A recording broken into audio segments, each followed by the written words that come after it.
जिंदगी तमाम बा। ए सुनो तड़ू चूड़ियों पर नाम हमर सड़ियों पर नाम बा।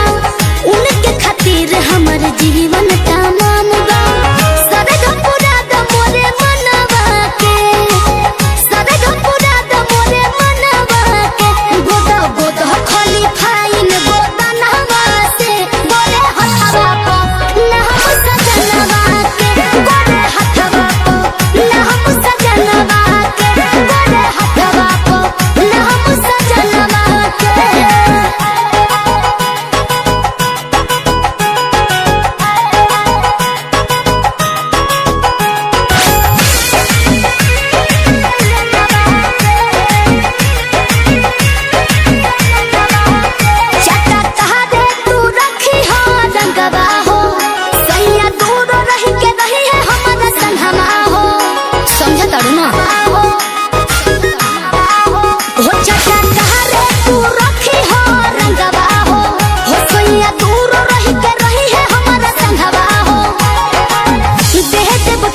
के बढ़ा के रुपैया हमरा सबक से सजा दो कलैया।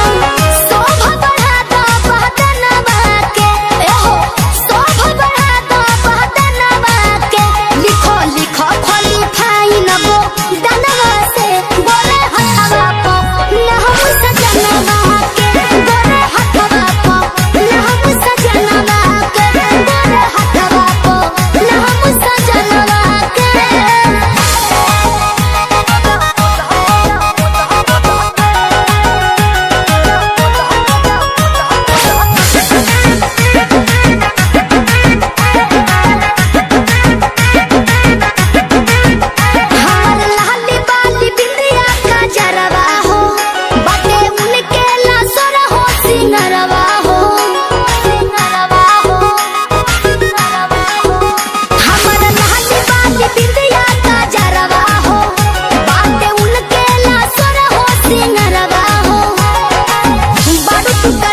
चमका दो हमर हैंड हो खस फूस मोर देखे हंस